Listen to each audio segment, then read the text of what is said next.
जहाँ तक बहरोड की बात है, यहाँ बहुत मजबूती से चुनाव भाई संजय जी ने लड़ा और संजय जी के साथ साथ जो कार्यकर्ता रहे हैं हर गांव में, ढानी में, उन्होंने बहुत मजबूती से चुनाव लड़ा है।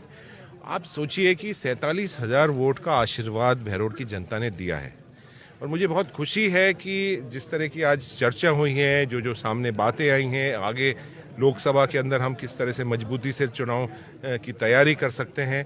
और एक बहुत बड़ी बात ये आई है कि जो भी ऑपोजिशन का जो रोल है, विपक्ष का जो रोल है, वो पूरा निभाएंगे, कांग्रेस पार्टी निभाएगी। जो विकास के कार्य हैं, बहरोड की जनता की जो हित हैं, उनको रक्षा कांग्रेस पार्टी करेगी, उसमें हमारा हरदम पॉजिटिव रोल रहेगा। लेकिन अगर जिस तरह से बहरोड के अंदर जो एक माहौल बना हुआ था, एक बहुत लंबे समय से बहरोड के अंदर जो एक अलग तरह की राजनीति चल रही थी, उसकी रोकथाम के लिए कांग्रेस पार्टी हरदम खड़ी रहेगी और उसके लिए चाहे हमें सड़कों पर भी लड़ाई लड़नी पड़ी तो हम लड़ेंगे। लोकसभा चुनाव नजदीक है, आपका नाम बार बार उछल कर आ रहा है, क्या कुछ कहना? नहीं, देखिए, मेरा नाम इसके अंदर आना नहीं चाहिए। कुछ लोग ऐसे ही उड़ाते रहते होंगे, करते रहते होंगे। आपने देखा है कांग्रेस पार्टी पूरा सोच समझ के, देख के, सर्वे करके, लोगों से बातचीत करके कौन यहाँ से जीत सकता है वो चुनाव लड़ेगा। मुझे तो मान और सम्मान कांग्रेस पार्टी ने इतना दिया है कि मुझे कोई लालसा नहीं है कोई चुनाव लड़ने के लिए। मुझे आज देश के अंदर ऑल इंडिया कांग्रेस कमेटी के अंदर महासचिव बना रखा है। मेरे पास कई प्रदेशों का चार्ज है। मुझे बहुत मान सम्मान कांग्रेस पार्टी ने दिया है। मैं कांग्रेस के सिपाही के रूप में काम करूंगा। 7 दिन से ऊपर हो गए परिणाम आए हुए, भाजपा की सरकार बन गई है, चेहरा साफ नहीं कर पा रहे। देखिए, दुर्भाग्य की बात है क्योंकि इतने सारे मुख्यमंत्री बना रखे हैं इनने, जो लोग अभी तय ही नहीं कर पा रहे। यहाँ देखिए, जो भारतीय जनता पार्टी के अंदर जिस तरह के मुख्यमंत्री का चयन होता है, वो एक अलग तरह का प्रोसेस है, अलग एक प्रक्रिया है। कांग्रेस पार्टी में जो माननीय विधायक चाहते हैं, जो एक भावना होती है, वो बनता है मुख्यमंत्री।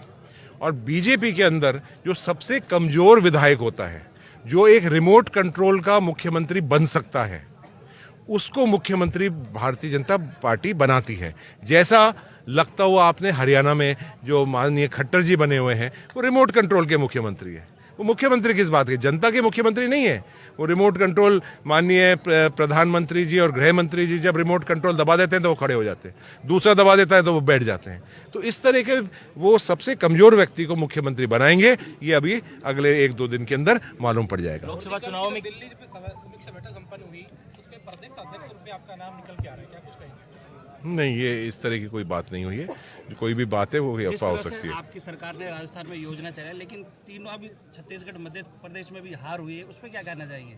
देखिए, बहुत अच्छी योजनाएं राजस्थान के अंदर, छत्तीसगढ़ के अंदर चली हैं और मध्य प्रदेश के अंदर बहुत अच्छी गारंटियां कांग्रेस पार्टी ने दी थी। हमारी जो 1.5 साल की सरकार बनी हुई थी, जो भारतीय जनता पार्टी ने चुरा ली और गिरा दी थी, यह एक बहुत अच्छा माहौल बना हुआ था। इसकी अभी हमें समीक्षा करनी है, बूथ वाइज हमें देखना है कि कहाँ हमसे कमी रह गई। ये हमें ज़रूर इसके ऊपर विचार करना चाहिए। और ये विचार सिर्फ मेरा मानना ये है कि विचार सिर्फ हम किसी मंच पर बैठ के या सीनियर लीडर्स बैठ के नहीं कर सकते। ये जो विचार विमर्श जो होगा, वो बूथ लेवल के जो लोग हैं, जो गांव में रहते हैं, ढानी में रहते हैं, कांग्रेस के कार्यकर्ता हैं, उनसे पूछ के ही इसकी समीक्षा होनी चाहिए। तो ये एक शुरुआत हो चुकी है और हम बहुत जल्दी ही इसका, इन सभी विधानसभा, पूरे सभी राज्यों का, हम बहुत जल्दी इसका निष्कर्ष पर पहुँच जाएंगे। लोकसभा में किस तरह से चुनाव परिणाम आने की संभावना है, क्या कुछ कहना चाहेंगे? बदलाव का एक देखिए, हम 10 साल की ये सरकार रही है, इनने सब, जनता ने इनको देख लिया है।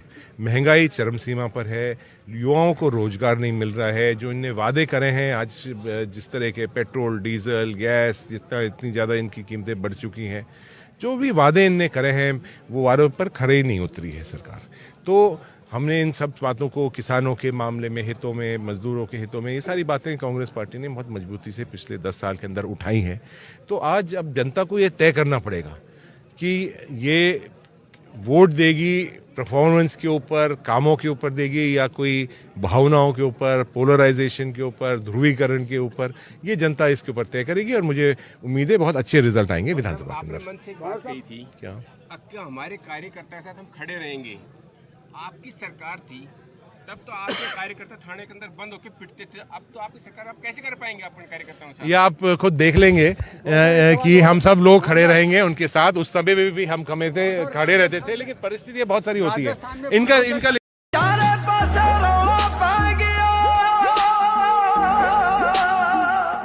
वो चारे पासे रौला पै गया, जदों मारिया गंडासा हथ जोड़ के, वो जदों मारिया गंडासा हथ जोड़ के, वो चारे पासे